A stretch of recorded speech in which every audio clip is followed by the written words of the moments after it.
Kamala supports taxpayer-funded sex changes for prisoners. Surgery. For prisoners. For prisoners. Every transgender inmate in the prison system would have access. It's hard to believe, but it's true. Even the liberal media was shocked Kamala supports taxpayer-funded sex changes for prisoners and illegal aliens. Every transgender inmate would have access. Kamala's for they, them. Came straight from work, grabbed my son from medical daycare, and now I'm here voting. So I feel like if I can make it out, everyone should make it out. She was one of the last to cast her vote in what turned out to be a monumental night for Delaware State Senator Sarah McBride. Now the Democratic nominee for the state's only U.S. House seat, recently vacated by Representative Lisa Blunt Rochester. McBride possibly on her way to become the first openly transgender person elected to Congress. We know what is on the line. We know what is at risk. It is our rights and our progress, but so too is our sense of belonging. In this election, we can show a young black girl or a young South Asian girl that she can have dreams that reach for the stars. We can show a young kid growing up in a small town in a rural community that he too can be vice president of the United States. And we can show a young trans person that no matter what extremists say or do, that here in America, they belong. They belong in our schools, they belong in our communities, and yes, they even belong in the halls of Congress. So I came across this video. Shout out to Woke Preacher Clips. That's a good channel to check out, by the way, if you haven't done so already. Of this black pastor in Delaware talking with Sarah McBride, the first openly trans candidate for House, the U.S. House. Now, as a man of God, you are supposed to stand for truth. You're supposed to stand for biblical values. At least that's what the Bible says. But in the black community, in most black churches, you know what overrides that? The agenda of the Democratic Party. That's why I call most traditional black pastors church plants, because their only goal is to uplift the agenda of the Democratic Party. They are the paraministry of the Democratic Party in the black community to keep the black community voting for the Democratic Party. There's their sole purpose. That is the purpose of those church plants. They are there to push things in the black community that otherwise would not be accepted. This perversion that we are seeing increase and explode in the black community is a result of black churches endorsing this stuff. That's why you have all kind of confusion, all kind of disruption, all kind of dysfunction happening in the black community, because these church plants are the ones that endorse and affirm this stuff. Instead of standing on the word of God, speaking the truth in love, loving those people, but not endorsing their delusion, these people actually affirm the delusion that the people are living under. They are affirming spiritual deception. They are affirming the destruction of that person's soul. And you know why they do it? Because they want to continue to receive those benefits from the Democratic Party. You know, that's something that I very truly believe in, that we are stronger together. Mm-hmm. And, you know, as an LGBTQ person, I know that there's a lot of diversity of thought mm-hmm. around who I am and my identity. And there's a lot of diversity of thought in faith communities. Mm-hmm. And I respect that, because I think fundamentally at the end of the day, we can all have a different perspective on a whole host of issues. We can all live our faith slightly differently, as long as we come back to that universal truth, which is that we are all created in God's image. We are all children of God, and we are all deserving of dignity and respect. Two things. Number one, you are not a child of God if you don't, first of all, have a relationship with his son, Jesus, and follow in his teachings. You're not a child of God. I hear people say this all the time. No. You are not a child of God if you're not doing things God's way.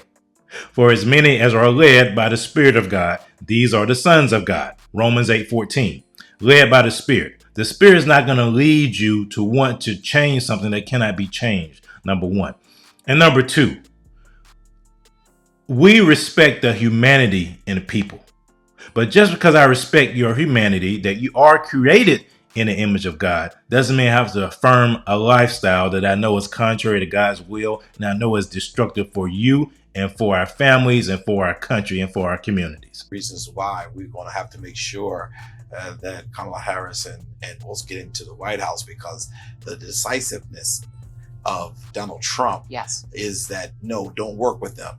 Make sure only our agenda is a pass. Can I tell you, thank you for saying that, Pastor, because that is one of the things that I've really been focused in on, which is we can do things in a bipartisan fashion, but there's only one party that, if they are in power, is willing to do things in a bipartisan fashion.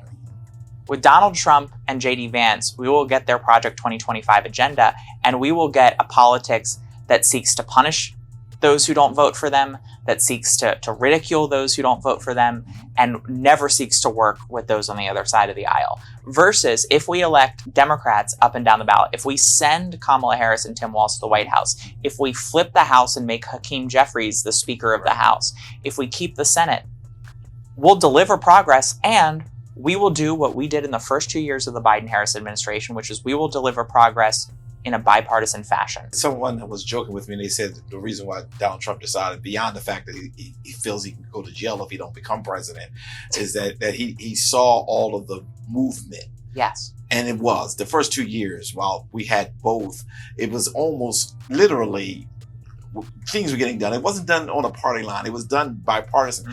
And I just believe that your message of hope, the Democratic message of hope, is what's going to carry us over. And I believe America is ready for true change that will sustain itself over years.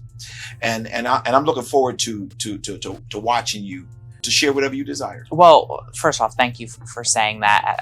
As a person of faith, I'm an ordained elder in the Presbyterian Church. I throughout my life, I think there are folks who live their life, and as they face challenges, their faith crumbles. I'm someone who, as I face these challenges in my life, my faith is strengthened.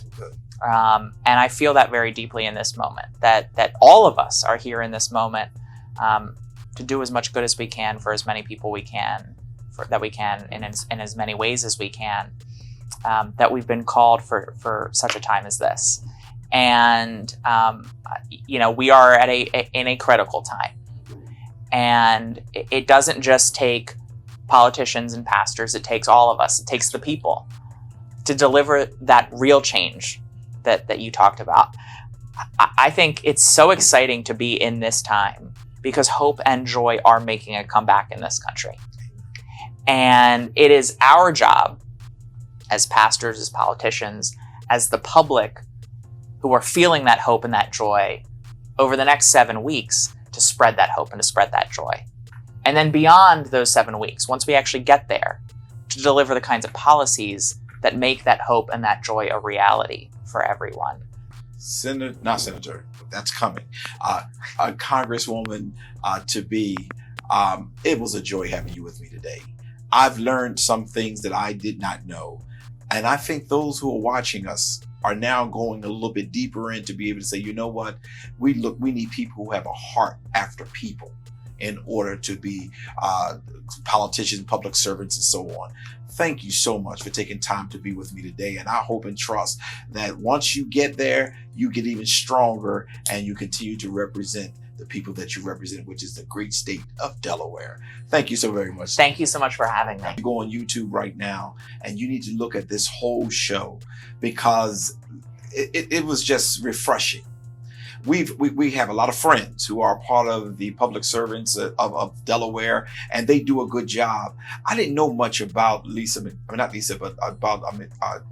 State Representative McBride, other than she was running and some of the basic things. Didn't know she was a woman-tonian. Didn't know that she had a passion to the level that she had as it relates to the whole person of a person. We often view all politicians the same. We often put people in the same bracket. But it took this interview, not knowing how it would turn out, for me to really be thoroughly convinced that we're sending to Washington a person who has been thoroughly vetted to be able to serve in a time such as this. I'm grateful. I hope you really enjoyed the show today, and I'm looking forward, and I'm going to take her up on the challenge. We're going to call her back once she has won and been down there for a couple of days, a couple of weeks, and she's back in the state. I'm going to bring her back just to see exactly whether or not things have really going to get better or how things are going for her. I'm grateful for her, and I'm looking forward to it. And now I'm just going to support her all the way there. And I hope and trust that the Lord will give her favor, which I believe He will. I didn't even know she was an ordained elder, but see, this is what happens when you sit down and have a conversation and not judge a book by its cover, but you really deal with the content of the book. And that's why the Black community has struggled for the past 60 some odd years. When the Black church decided to exchange the truth of the gospel for political power, they got in bed with the Democratic Party and they allowed other groups, namely the LGBTQ, to usurp them, to jump on the backs of the progress made during the civil rights movement and take what had been done to bring Black people to a level playing field in the eyes of the state, essentially, and then transfer that to the LGBTQ, to where now you have more policies geared to the LGBTQ than to Black people. You don't hear too many people talking about policies related to the Black community anymore, because the Black community is about to be an afterthought. It's been usurped by the LGBTQ, it's been usurped by the Hispanics, and it's going to be usurped by the Asians pretty soon, because Black people have been cheering their own demise. Black pastors have contributed to the demise of the Black community. They have. The Black bougie elite have contributed to the demise of the Black community. And instead of preaching the truth of the gospel, they have bent the knee to culture, bent the knee to secular progressivism, to where now they preach another gospel, which is not the gospel at all. And all it does is make the Black community victims. We're not victims. We are empowered for greatness.